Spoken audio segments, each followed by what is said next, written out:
జగద్గురు శ్రీకృష్ణ పరబ్రహ్మణే నమః. శ్రీ శ్రీ శ్రీ విద్యా ప్రకాశానందగిరి గురు పాదుకాభ్యాం నమః. శ్రీరామకృష్ణ గురు పాదుకాభ్యాం నమః. ప్రేమపూర్వక ఆత్మ నమస్కారములు.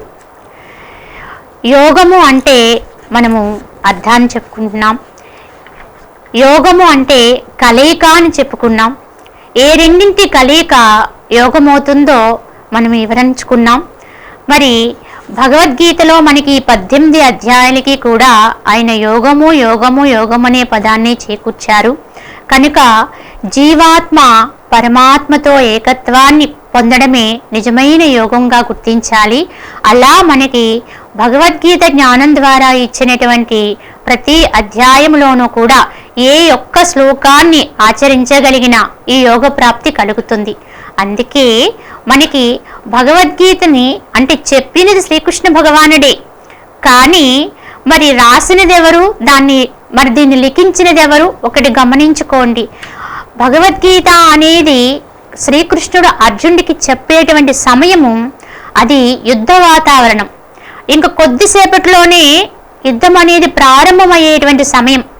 ఆ సమయంలో ఈ విధంగా చందోబద్ధంగా సవిస్తరంగా భగవానుడు ఆ అర్జునుడికి జ్ఞానబోధ చేయటం అనేది చాలా అది సంభవించే విషయం కాదు. కనుక మనం అర్థం చేసుకుంటే అప్పుడు చాలా క్లుప్తంగా తాను చెప్పవలసినటువంటి విధానాన్ని అర్జునుడికి అందేటట్టుగా ఆయన అందిస్తే దాన్ని ఆ యొక్క జ్ఞాన దృష్టితో చూస్తున్నటువంటి వ్యాసుల వారు మహాభారతమైనటువంటి గ్రంథములో చందోబద్ధం చేసి మనకి ఇన్ని 745 శ్లోకాలుగా దీన్ని సవిస్తరంగా మనకు అందించి ఉంటారు. మరి యోగం అనే పేరు కూడా ఆయనే పెట్టారు అని మనం అర్థం చేసుకోవాలి. ఇప్పుడు వ్యాస భగవానుడు పెట్టినటువంటి విధానమే యోగ పద్ధతి. అన్ని అధ్యాయాలకు కూడా యోగం అనే పేరు పెట్టారు. ఆయన సాక్షాత్తు భగవంతుని యొక్క అవతారమూర్తిగానే చెప్పుకున్నాం. అదే భగవద్గీత యొక్క విశేషత. అంటే చెప్పింది శ్రీకృష్ణ పరమాత్మ భగవంతుని యొక్క అంశే, ఎందుకంటే ఆయన నారాయణుడు, విన్నది అర్జునుడు, ఆయన కూడా నరుడు కనుక ఆయన పరమాత్మ యొక్క అంశ. మరి రాసినది కూడా వ్యాస భగవానుడు, ఆయనే సాక్షాత్తు శ్రీ మహావిష్ణువు అంశగా చెప్తారు. ఈ ముగ్గురి యొక్క కలయికతో వచ్చినటువంటి విధానము కనుకే భగవద్గీత ఇంత విశిష్ట గ్రంథమైనది. అయితే ఈ భగవద్గీత చెప్పడానికి ముందు అర్జునుని యొక్క పరిస్థితి కనుక ఒక్కసారి మనం గమనించుకోగలిగితే, ఎందువల్ల అర్జునుడికి ఆ సమయంలోనే భగవద్గీత చెప్పారు. ఇంతకు ముందు ఎన్నోసార్లు వీరిద్దరూ కూడా స్నేహితులుగా ఉండేవారు, బావమరుదులుగా ఉండేవారు. కనుక అనేక సమయాల్లో కలిసే ఉన్నారు, కలిసే విహరించారు. కానీ ఎప్పుడో సావకాశంగా చెప్పి ఉండొచ్చు కదా, మరి ఆ సమయాల్లో కాదనుకుని సరిగ్గా యుద్ధ వాతావరణంలో ఉండగా ఇంకా కొంతసేపటికి యుద్ధం ప్రారంభమయ్యే ముందే ఎందుకు చెప్పారు అనేది కూడా మనం ప్రశ్నించుకోవాలి. ఎందుకు అంటే అర్జునుడికి అంతకు ముందు దీన్ని వినేటువంటి అర్హత ఇంతకు ముందు ఎప్పుడూ కలగలేదట. సరిగ్గా ఆ సమయంలోనే కలిగింది కనుక అర్హత కలిగినప్పుడే దాన్ని అందించాలి కనుక అప్పుడే దాన్ని వివరించారు, దాన్ని చెప్పారు అని చెప్తారు. మరి అర్జునుడికి కలిగినటువంటి ఆ అర్హత ఏమిటి? ఇంతకు ముందు ఎప్పుడూ అర్జునుడికి లేనటువంటి అర్హత ఇప్పుడు ఏమి కొత్తగా వచ్చిందో మనం పరిశీలన చేసినట్లయితే అర్జునుడికి అప్పుడు కొత్తగా వచ్చిన అర్హత వైరాగ్యము. వైరాగ్యము అనేది ఎలా అర్థం చేసుకోవాలి దాన్ని చూడండి. మొట్టమొదటి అధ్యాయం యొక్క పేరు అర్జున విషాద యోగము అన్నారు. అర్జున విషాదము, ఈ విషాదముని మళ్ళీ యోగం అన్నారు. విషాదం అంటే దుఃఖము కదా. లోకములో ఉన్న అందరము కూడా ఏదో ఒక క్షణములో ఎప్పుడో ఒకప్పుడు చెప్పాలంటే ఎక్కువ మార్లు దుఃఖములోనే ఉంటున్నాం. మరి ఇలా దుఃఖమే విషాదమే యోగం అయితే మరి మనందరి విషాదాలు యోగమే అవ్వాలి కదా. మరి మనందరిది ఎప్పుడూ కూడా అలా యోగము కానిది ఒక అర్జునుడి యొక్క దుఃఖమే, అర్జునుడి యొక్క విషాదమే యోగం ఎందుకయినది. అటువంటి మహత్తర గ్రంథములోకు అర్జుని విషాదాన్ని కూడా ఎందుకు ముందుగా చేర్చారు అనేది మనం పరిశీలన చేసినట్లయితే అర్జునుడి విషాదానికి మన విషాదానికి ఉన్నటువంటి భేదాన్ని గమనించాలి. చూడండి, లోకములో మనం ఎప్పుడైనా మనకి దుఃఖం అనేది కలిగింది, విషాదం అనేది కలిగింది అంటే ఎందుకు కలుగుతుంది అనేది పరిశీలించుకుంటే ఏదో కాలేదనో, రాలేదనో, జరగలేదనో మనము దుఃఖిస్తూ ఉంటాం. ఏదో కోరుతాము, ఆ కోరిన కోరిక నెరవేరినప్పుడు మనకి దుఃఖం వస్తూ ఉంటుంది. కానీ అక్కడ అర్జునుడు ఎందుకు దుఃఖించాడు అంటే ఏం తెలుస్తుంది? ఆయన యుద్ధము చెయ్యను అన్నాడు. ఎందుకు చెయ్యనన్నాడు? వీళ్ళందరూ నా వాళ్ళు, వీళ్ళందరినీ చంపిన తర్వాత ఇంక నాకు మిగిలేదేమున్నది, కనుక నేను యుద్ధమే చెయ్యను అనడమే కాదు, వీరందరూ ఏకమై ఒకవేళ నన్ను వధించినప్పటికీ కూడా నేను యుద్ధము చెయ్యను, నాకు రాజ్య భోగాలు వద్దు, ఏ రకమైన భోగము వద్దు, చివరికి ప్రాణములు యందు ఆశ కూడా లేదు అని ఒక త్యాగ భావముతో నన్ను వీరందరూ వధించినప్పటికీ కూడా నేను ఇప్పుడు యుద్ధము చెయ్యను అని చెప్పారు. అంటే అక్కడ ఏం చేశాడు? ఆయన విడిచిపెట్టాడు. ఎప్పుడూ కూడా విడిచిపెట్టడము, వదిలివేయడం అనేది త్యాగానికి సూచన. అప్పటి వరకు ఎప్పుడూ కూడా ఏది కూడా మనము కావాలి కావాలి కావాలి అనుకుని పడేటువంటి విషాదము ఎప్పుడు విషాదంగానే ఉంటుంది. కానీ అర్జునుడు ఏం చేస్తున్నాడు? నాకు వద్దు వద్దు వద్దు అని చెప్పి ఆయన విషాదంలోకి వెళ్ళిపోయాడు. కనుక ఎప్పుడైతే నాకు ఏది కూడా వద్దు అనే భావన కలిగిందో, త్యాగ భావన వచ్చిందో, అర్జునుడికి వచ్చినటువంటి సరైన అర్హతగా దాన్ని గుర్తించి ఆ క్షణంలోనే భగవాన్ ఆయనకు ఆ జ్ఞానాన్ని అందించారు. మరి అర్జునుడికి వచ్చినటువంటి విషాదము ఆయనకి అర్హత అయిందని చెప్పుకుంటున్నాం కదా, దీన్నే వైరాగ్యము అంటారు అని చెప్తారు. వైరాగ్యము అంటే అసలు మనకి అర్థం ఎంతవరకు తెలుసు అంటే, వైరాగ్యము అంటే విరక్తి భావము అంటాం. అంటే అన్నీ విడిచిపెట్టి వదిలివేసుకుని వెళ్ళిపోవడమా వైరాగ్యము అంటే? ముందు ముందు మనకే అర్థమవుతుంది వైరాగ్యానికి అర్థం భగవానుడు ఏం చెప్తారు. కానీ క్లుప్తంగా చెప్పుకోవాలంటే వైరాగ్యానికి అర్థము ఏమిటి అంటే, ఏది మంచో ఏది చెడ్డో గమనించుకుని ఆ చెడ్డని పక్కకు నెట్టేసి మంచిని పట్టుకోవడం కూడా వైరాగ్యమే. అలాగే ఏది శాశ్వతమో ఏది అశాశ్వతమో గమనించుకునే దృష్టిని కలిగి అశాశ్వతమైన దాని పట్ల మోహాన్ని పక్కకు నెట్టేసి శాశ్వతమైన దాన్ని పట్టుకోవడం ఏదైతే ఉందో అలా పట్టుకోవడమే వైరాగ్యం. అంతేకాని అన్ని వదిలిపెట్టుకుని వెళ్ళిపోవడం అనేది కాదు వైరాగ్య భావానికి అర్థం. అంటే చూడండి, ఒక వ్యక్తి ఉన్నాడు. ఆయన ఆ దగ్గరలో ఉండేటువంటి ఒక ప్రాంతంలో అడవిలో ఏవో రత్నాలు దొరుకుతున్నాయి అని తెలుసుకుని ఆయన రహస్యంగా ఆ ప్రదేశానికి వెళ్ళి వెతుక్కుని కొన్ని రత్నాలు సేకరించాడు. అతను అనుకున్నాడు, నా దగ్గర చాలా రత్నాలు ఉన్నాయి, కనుక ఈ విషయాన్ని ఎవ్వరికీ చెప్పకూడదు, చెబితే వారందరూ దీంట్లో భాగాన్ని పంచుకోవడానికి వస్తారు, లేదా ఈ యొక్క ప్రభుత్వం వాటిని అప్పగించవలసిన పరిస్థితి వస్తుంది, కనుక ఈ రత్నాలు నా దగ్గర ఉన్నట్టుగా నేను ఎవరికీ తెలియజేయనీను అని ఆ రత్నాలను తీసుకొచ్చి తన ఇంట్లో చాలా రహస్యమైనటువంటి ప్రదేశంలో వాటిని గుప్తంగా దాచి ఉంచాడు. కానీ ఆయన మనసుకు మాత్రం తెలుసు, నా దగ్గర రత్నాలున్నాయి అనేటువంటి భావన చేసుకుంటూ బయట వ్యవహారం అంతా కూడా సామాన్యంగా చేస్తూ ఆ రత్నాలు నా దగ్గర ఎలానూ ఉన్నాయి కదా, ఒక రత్నాన్ని నమ్ముకుంటే చాలా విలువైన సొమ్ము వస్తుంది కదా అని చెప్పి ఆయన ఎప్పటికప్పుడే ఖర్చులు అధికంగా చేయడం మొదలుపెట్టాడు. కొంతకాలానికి ఆయన పరిస్థితి ఖర్చులు ఎక్కువైపోయినాయి కనుక బయట ఘటన అవడం కష్టమైంది. కనుక అప్పుడు అనుకున్నాడు, తన దగ్గర ఉన్నటువంటి రత్నాలు ఒక్క రత్నాన్ని తీసి బయట విక్రయిస్తాను, అప్పుడు నా యొక్క అప్పులన్నీ తీరిపోతాయి కదా అని భావించి అతను వెంటనే అందులో ఉండేటువంటి ఒక రత్నాన్ని ఒక వజ్రాల వ్యాపారి దగ్గర తీసుకెళ్ళి ఈ వజ్రాన్ని నేను అమ్మాలనుకుంటున్నాను, ఎంతకు కొంటారు అని చూపిస్తాడు. అప్పుడు వెంటనే దాన్ని అతను పరిశీలన చేసే వజ్రాల వ్యాపారి అప్పుడు చెప్తాడు, ఇది అసలు వజ్రమే కాదు, రంగురాయి, దీనికి అసలు విలువే లేదు, కనుక దీనికి ఏమీ కూడా సొమ్ముని ఇచ్చే ప్రశ్నే లేదని చెప్తాడు. అప్పుడు వెంటనే అతను భయపడి తన దగ్గర ఉన్న మొత్తము రత్నాలన్నీ తీసుకెళ్ళి అతను చూపిస్తే అన్ని రంగురాళ్ళని తెలిసింది. కానీ అప్పుడు అతని పరిస్థితి గమనించండి, ఇప్పటి వరకు ఆ రంగురాళ్ళని రత్నాలు అనేటువంటి భ్రమ చొప్పున రహస్యంగా దాచి ఉంచి ఎవ్వరికీ తెలియనివ్వకుండా తను దాచుకున్నాడు. పైపెచ్చు మానసికంగా ఆయన ఒక అహాన్ని పొందాడు, నా దగ్గర రత్నాలున్నాయి, నేను ఎన్ని ఖర్చులు చేసినా నాకేమి కూడా లోటు ఉండదు అని తనకి తానే అహాన్ని పెంచుకుని అనర్థాలు పాలయ్యాడు అప్పులు చేసి. చివరికి అప్పుడు తెలుసుకున్నాడు అవి అసలు రత్నాలే కాదు, రంగురాళ్ళు. మరి ఇప్పుడు అతని పరిస్థితి ఏమని చెప్పుకోవాలి? అప్పుడు వెంటనే ఇంతకాలం రహస్యంగా ఉంచిన రంగురాళ్ళని తనకి తానే బయట విసిరేస్తాడు. ఎందుకంటే అవి విలువ లేనివి అని తెలుసుకున్నాడు కనుక. అదే విధంగా మరి ఇప్పుడు మనం చేస్తున్న పని ఏమిటి? మనందరము కూడా ఎందుకు చేశాడు అతను? అవగాహన లేకపోవడం. ఏమిటి? రంగురాళ్ళని రత్నాలుగా భ్రమించాడు ఆయన. అది సత్యము కాదు. భ్రమ అనేది ఎప్పటికీ సత్యము కాదు. మనం ఎంత భ్రమించినా సత్యమే సత్యమవుతుంది తప్ప అసత్యము సత్యము ఎన్నటికీ కాదు. ఆ విధంగానే ఇప్పుడు మనం ఏం చేస్తున్నాం? అసత్యమైన వాటిని, అనిత్యమైన వాటిని సత్యము నిత్యము అనేటువంటి భ్రమను పొంది వాటి పట్ల మోహాన్ని పెంచుకుని అవే నిజమనుకుని వాటితోటే కాలాన్ని గడిపేస్తున్నాం. కాలమంతా కూడా అలా వ్యర్థంగానే గడిపేస్తున్నాం. ఈ భౌతికంలో కనిపించే వినిపించేవి ఏవైతే ఉన్నాయో చెప్పాలంటే ఈ కంటితో ఏదైతే చూస్తున్నావో అవన్నీ అసత్యములే, అశాశ్వతములే.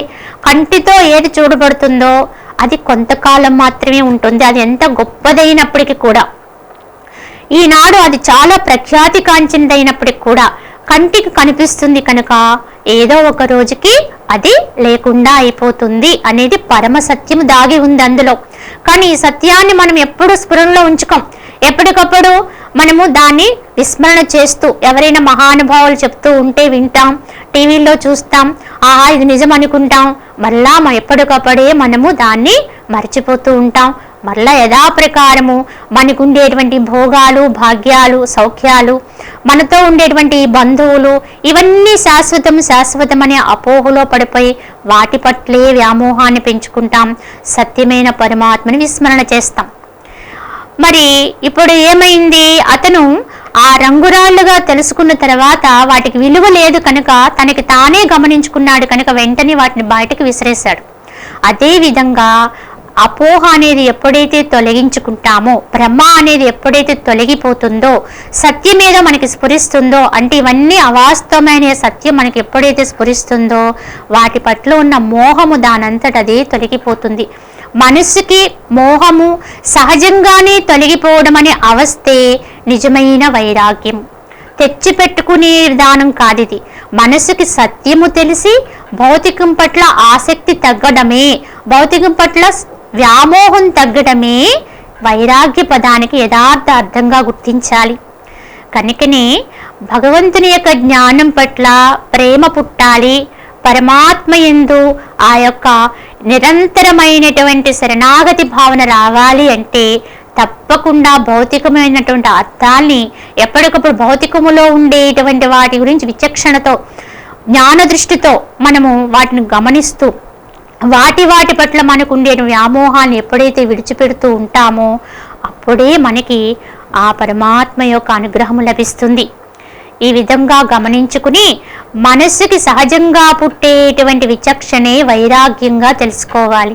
ఇటువంటి వైరాగ్యం మనకి ఎప్పుడు ప్రాప్తమవుతుందో అప్పుడే మనకి నిజంగా భగవద్గీతను పట్టుకునే అధికారం వచ్చినట్లు యథార్థముగా గమనించుకోవాలి. ఎందుకంటే గీతని పట్టుకోని వాళ్ళు ఎవరు లేరు ఈరోజు. అందరూ కూడా అప్పుడో ఇప్పుడో ఒకప్పుడు చదువుతూనే ఉన్నవాళ్లే. అందరి ఇంట్లోనూ కూడా భగవద్గీత గ్రంథాలు ఎక్కడ పడితే అక్కడ మనకి ఈరోజు అందరింట్లోనూ దొరుకుతాయి. కానీ ఎందుకు ఉన్నాయి అంటే అది ఒక పవిత్ర గ్రంథం. ఎక్కడ ఉంటే అక్కడ శుభం, మంగళం కనుక దాన్ని ఉంచుకున్నామని చెప్పేవాళ్ళు ఉండొచ్చు, శ్లోకాన్ని చదివితే పుణ్యం వస్తుందని చెప్పేవాళ్ళు ఉండొచ్చు.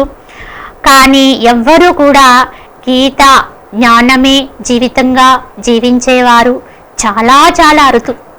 ఆ జ్ఞానమే తనకి పరమావధిగా తలంచేవారు ఎక్కడో కానీ మనకి కనిపించరు.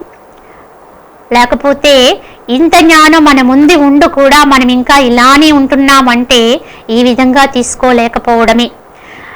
కనుకనే భగవానుడు అర్జునుడికి చెప్పేటప్పుడు వచ్చినటువంటి వైరాగ్య భావం ఏదైతే ఉందో ఆ అర్హత ఎప్పుడు మనకి సంప్రాప్తమైందో ఆ తరుణములో కనుక భగవద్గీతను పట్టుకుంటే వాళ్ళ జీవితంలో ఇంకెప్పుడూ కూడా భగవద్గీతను అనేది విడిచిపెట్టడు.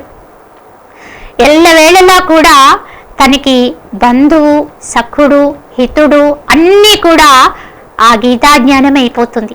ఎందుకంటే ఆ అర్హత వచ్చినప్పుడు, ఆ వైరాగ్యం వచ్చినప్పుడు దాన్ని తీసుకోగలిగితే దాన్ని అనుష్ఠానంలోకి తెచ్చుకుంటాడు. కనుక ఇది యథార్థముగా అనుభవించిన వాడికి అర్థమయ్యే విషయం. దీన్ని ఆ విధంగా మనము మన జీవితంలోకి ఆహ్వానించాలి. ఏదో ఒక సమయంలో ఇప్పుడు మీ ముందు ఉన్నాను, కానీ మీకు ఈ మాత్రపు మాటలు చెప్పగలిగేటువంటి ధైర్యం నాకు వచ్చింది అంటే మరి నేను నా అనుభవాన్ని చెప్పక తప్పదు. నేను చెప్పాలంటే ఒక రాయిని, అంటే అసలు ఎంత మాత్రము కూడా విద్యా ప్రావీణ్యము పెద్దగా లేనటువంటి చాలా అంటే ఆధ్యాత్మికత అంటే కూడా అర్థం తెలియనటువంటి విధానంలో పెరిగిన వాళ్ళమి, భౌతికములో ఉండేటువంటి సౌఖ్యాలే నిజమని నమ్మిన వాళ్ళమి. కానీ కాలం అనేది చాలా గొప్పది. రాయిని రత్నమైనా చేయగలుగుతుంది, రత్నాన్ని రాయినా మార్చడానికి కాలమే సరిపోతుంది. కనుక భగవంతుని యొక్క అనుగ్రహం మన మీద ఉంటే, అది గత జన్మ సంస్కారం ఉంటే ఏదో విధంగా మనల్ని ఆ వైపుకే నడిపిస్తుంది. మనం ఇలా ఉన్నాం కదా, మనకి వాటితో పని లేదు అనుకోవడానికి వీలు లేదు. జీవితంలో ఎప్పుడు ఎక్కడ ఎలా ఏ మార్పు వస్తుందో ఎవ్వరము గమనించలేం, గుర్తించలేం. అది మనకి తెలియని విషయం. ఈ క్షణమే మనది తప్ప నిన్న మనది కాదు, రేపు మనది కాదు. అదేవిధంగా మరి ఈ అర్హత అనేది కలుగుతుంది అంటే దానికి కూడా మనకి ఎంతో సుకృతం ఉండాలి. గతములో మనం భగవంతునికి ఎప్పుడో ఒకప్పుడు శరణాగతి అయి ఉంటేనే మనం తన వైపుకు లాక్కుంటారు. మనం ఏ పరిస్థితుల్లో ఉన్నా. ఈ భగవద్గీతని మొట్టమొదట నేను పట్టుకున్నప్పుడు కూడా నేను ఎంతో ఆనందించాను. ఎందుకంటే అర్జునుడికి వచ్చిన విషాదమే, అర్జునుడికి వచ్చిన వైరాగ్యమే అర్హతగా చెప్తారు అక్కడ భగవానుడు. నిజంగా నా భాగ్యమే భాగ్యము. ఈ భౌతికములో ఏది రుచించిన సమయంలోనే ఈ జ్ఞానాన్ని మనము ఈ విధంగా తెలుసుకోగలుగుతున్నాం కదా, ఇదే కదా నా అదృష్టమని భావించాను. కనుకనే ఎల్లప్పుడూ కూడా చెప్పాలి అంటే జీవితమే ఈ యొక్క విధానానికి అంకితముగా, అంటే ఇంకా ఏదైనా ఉన్నా అవన్నీ తర్వాతనే, ఇదే మూల కర్తవ్యంగా భావిస్తూ మరి ఈరోజు ఈ ప్రయత్నం కూడా ఆ ధైర్యంతోనే చేయగలుగుతున్నానని చెప్పాలి. కనుకనే అందరూ గమనించుకోవాలి. ఇది ఆ అర్హత అనేది, వైరాగ్యం అనేది సహజంగా మనకు కలగొచ్చు, లేదా కొనైనా తెచ్చుకోమన్నారు మహనీయులు. మరి కొని తెచ్చుకోవడానికి అది దొరుకుతుందండి అంటే, కొని తెచ్చుకోవడం అంటే అది బయట దొరికేదే కొనుక్కోమని చెప్పడం కాదది. మరి ఏమిటి అంటే మనమే మన భావాన్ని కొద్దిగా మార్పు చేసుకుని, పెద్దలు చెబుతున్న విషయాన్ని మనం వింటూ ఉంటాం కదా. ఈరోజు అందరూ చక్కగా టీవీల్లో మహానుభావులు ఎందరో ఎన్నో విషయాలు వివరిస్తున్నారు. ఆ వింటున్నప్పుడైనా ఈ లోకము యొక్క పోకడ ఏమిటి అనేది మనకు అర్థం చేసుకుంటూ, మన నిత్య జీవితంలో మన చుట్టూ జరుగుతున్న విషయాలనే మన అవగాహన పెంచుకుంటూ, ఇదంతా అసత్యమే, నిన్న కనిపించిన వ్యక్తి ఈరోజు ఉండడం లేదే, ఈరోజు సత్యం అనుకున్నది రేపు కనిపించడం లేదే, మరి వీటి పట్లే వ్యామోహాన్ని పెంచుకుంటే ఇక సత్యం మనకు ఎలా దొరుకుతుంది అనేటువంటి అర్థాన్ని గమనించుకుని, వీటి పట్ల ఉండేటువంటి వ్యామోహాన్ని తగ్గించుకుని క్రమ పద్ధతిలో జీవితాన్ని నడిపించుకోవడమే వైరాగ్యము. ఇలా ఉండగలిగితే చాలు, మనకి గీతని అనుష్ఠానంలో తెచ్చుకునే అర్హత వచ్చినట్లే. కనుక వైరాగ్యం అంటే అన్నీ విడిచిపెట్టి ఎక్కడికో అరణ్యాలకు పోవడము, సన్యాసుల్లో కలిసిపోవడం మాత్రం అస్సలు కానే కాదు.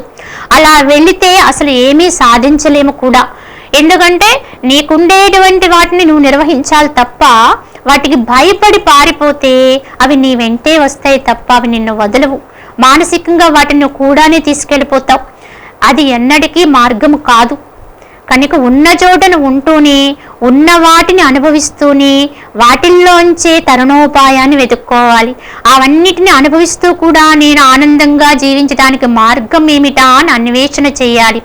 అలా చేయడం కోసమే మనకి ఈ భగవద్గీత జ్ఞానాన్ని అందించారు భగవానుడు.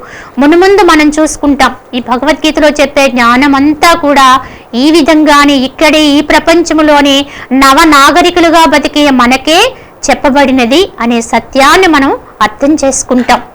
కనుకనే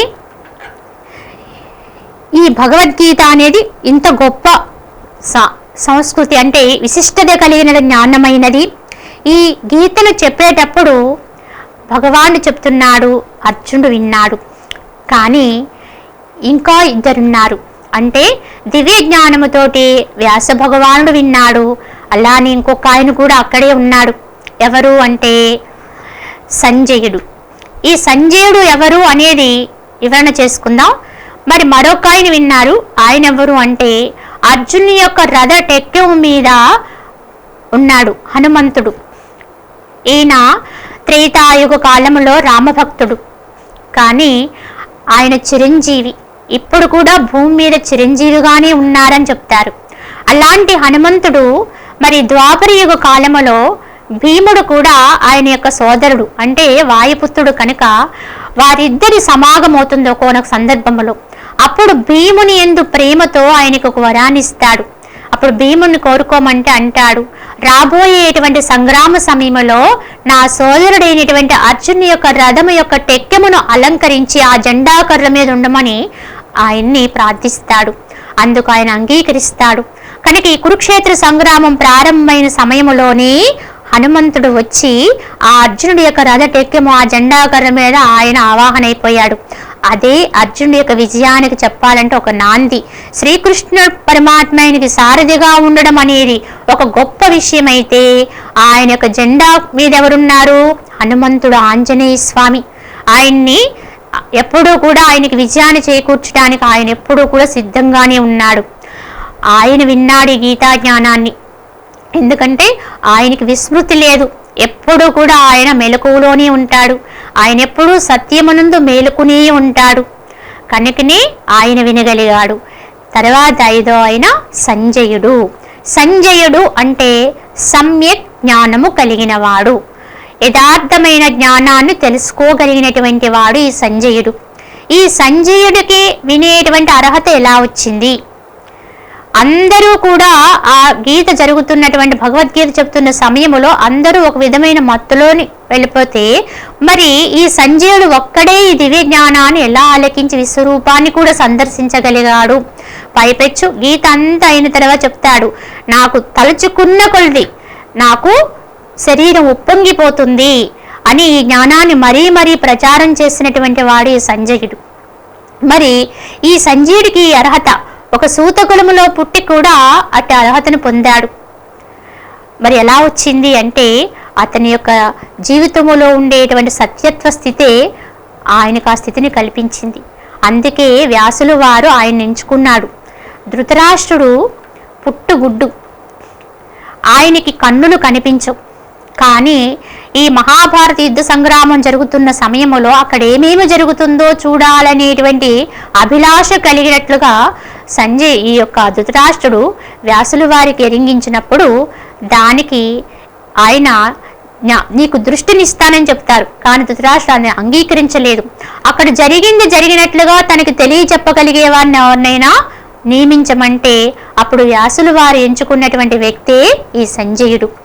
ఆ వ్యాసులు వారు ఇచ్చినటువంటి ఆ సూక్ష్మ దృష్టిని పొందినటువంటి సంజయుడే భగవద్గీత జ్ఞానాన్ని వినగలిగాడు. అలా ఒకే తరుణములో ఈ గీతా జ్ఞానాన్ని నలుగురు, అర్జునుడు, ఆ అర్జునుడి యొక్క రథటెక్కం మీద ఉన్న హనుమంతుడు, ఎక్కడో దూరము నుండి అంతా కూడా జ్ఞాన దృష్టితో చూసినటువంటి వ్యాసులు వారు, సంజయుడు, ఈ నలుగురు కూడా ఏక సమయములో దాన్ని తెలుసుకోగలిగారు.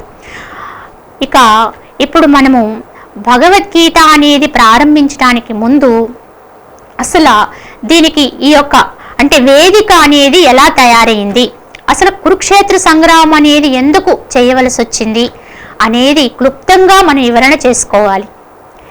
మహాభారతములో మరి కౌరవులు, పాండవులు వీరిరువురు కూడా సోదరులవుతారు అనే విషయం అందరికీ విదితమే.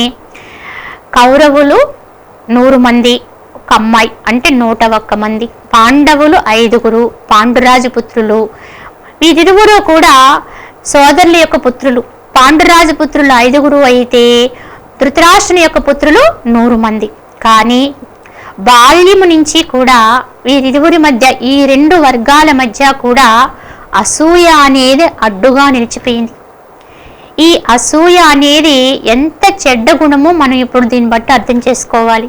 చివరికి ఈ అసూయే ఒక మహాభయంకరమైన సంగ్రామానికి అదే వేరైపోయింది, అదే వేరు పురుగులా అయిపోయింది. ఎందుకంటే అసూయ అనేది ఎవరిలో పుట్టినా ఇంతే, తప్పకుండా అది ఎదుటి వాళ్ళని దహిస్తుంది, అలాగే తన్ను తాను దహింప చేసుకుంటుంది. ఎవరిలో పుట్టిందో వాడు దహనమైపోతాడు.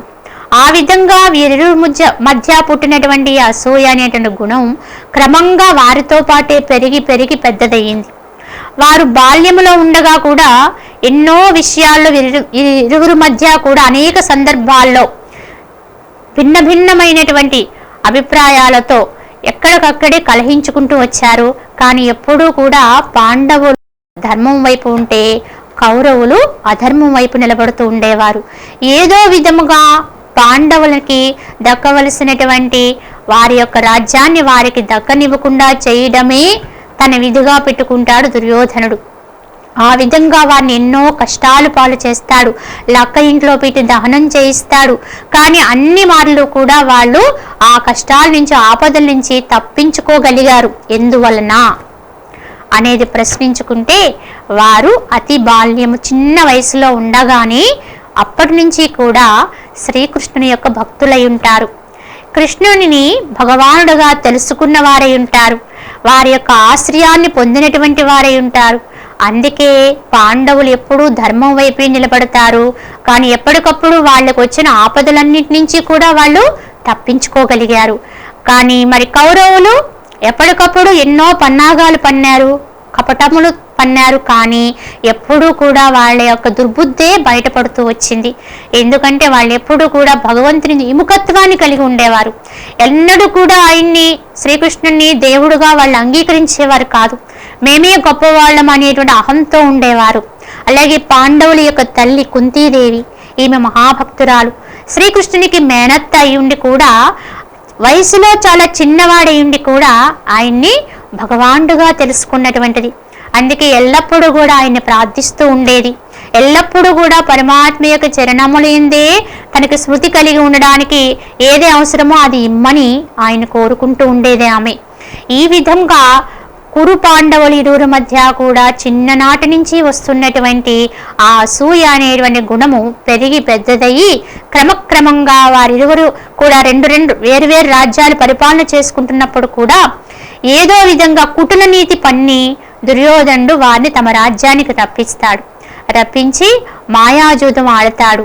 శకుని యొక్క ప్రోద్బలంతో మాయాజూదం ఆడడం వల్ల ఆ జూదములో ధర్మరాజు తన సోదరుల్ని, తన యొక్క పత్ని అయినటువంటి ద్రౌపదిని కూడా కోల్పోవడం జరుగుతుంది. చూడండి, ఎంత గొప్పవాడికైనా ఒక వ్యసనము చాలండి పాడైపోవడానికి. మరి ధర్మరాజు అంటే ధర్మరాజే, అన్ని మంచి గుణాలకి కూడా నిలయుడే. కానీ ఆయనలో ఒక చిన్న చెడ్డ గుణం, అదే జూదం పట్ల ఆసక్తి. ఈ ఒక్క వ్యసనమే అతన్ని మరి ఇంత కష్టాలు పాలు చేసింది అనుకుంటాం. మనం చాలా గొప్పవాళ్ళమే కదా, మనకి చిన్న వ్యసనం ఉంటే దానివల్ల ప్రమాదం లేదులే అనుకుంటాం. కానీ చివరికి పాడు చేయడానికి ఆ ఒక్క చిన్న వ్యసనము చాలు. మరి ధర్మరాజు అంతటి గొప్పవాణ్ణి ఈ జూదమునందు ఉండేటువంటి, అతనికి ఉండేటువంటి ఆసక్తి వల్ల దుర్యోధనులు ఆ విధంగా కపట జూదంతో ఓడించారు. ఆ జూదములో ఇంకా ఆయన పట్టుదలకి పోవడం వల్ల తన యొక్క సోదరుల్ని, భార్యని కూడా ఒడ్డి చివరికి తనకున్న సర్వస్వము కూడా కోల్పోయాడు. అప్పుడు ఆ యొక్క కౌరవుల యొక్క సభలో పాంచాలి అంటే ద్రౌపదిని అవమానిస్తారు. తత్ఫలితముగా అనేకమైన శబదాలు చేస్తాడు భీముడు. ఆ కౌరవులు యావత్తుని కూడా తాను మట్టు పెడతానని చెప్పి ఎన్నో రకాల శబదాలు చేస్తాడు. కానీ వారు అనుకున్న ప్రకారము వారు వనవాసానికి వెళ్ళక తప్పలేదు.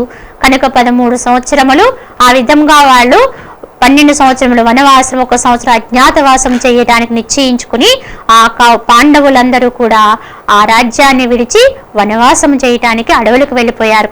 ఆ వనవాసంలో ఉండగా కూడా వారిని ఎన్నో రకాల ఇక్కట్లు గురి చేస్తాడు దుర్యోధనుడు. వాటన్నింటి నుంచి కూడా శ్రీకృష్ణుని యొక్క సహాయము చేత వారు తప్పించుకుని చివరికి చాలా ప్రాముఖ్యంగా చెప్పబడి అంటే అజ్ఞాతవాసము సంవత్సర కాలం. ఈ సంవత్సర కాలంలో ఎప్పుడు బయటపడినా మళ్ళీ తిరిగి వనవాసం చేయాలనేది షరతు.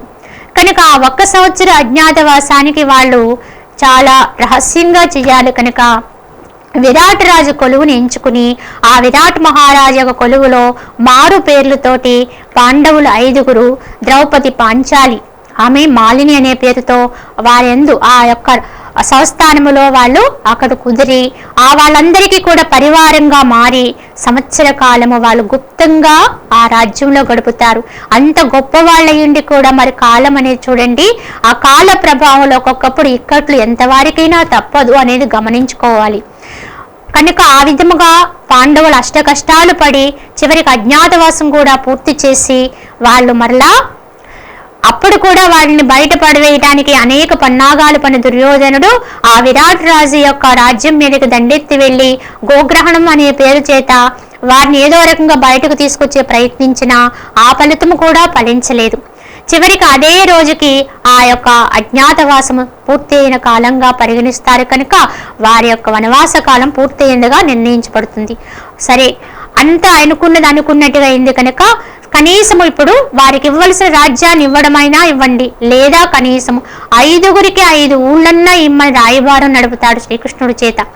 నిజానికి శ్రీకృష్ణుడిని రాయబారానికి వెళ్ళమని ధర్మరాజు నియోగిస్తాడు. కానీ ఆయన చెప్పాడు కనుక శ్రీకృష్ణుడు వెళ్ళి వారిని ఆ విధంగా చెప్తాడు. కానీ అలా జరగదు, సంధి జరగదు అనే విషయం ముందుగానే కృష్ణుడికి తెలుసు. అయినప్పటికీ ఆయన ప్రయత్నం మాత్రం చేశారు. మరి అలా చేసినప్పుడు ఏమైందో మనము రేపు వచ్చేటువంటి దాంట్లో చెప్పుకుందాము. హరి ఓం తస్సత్.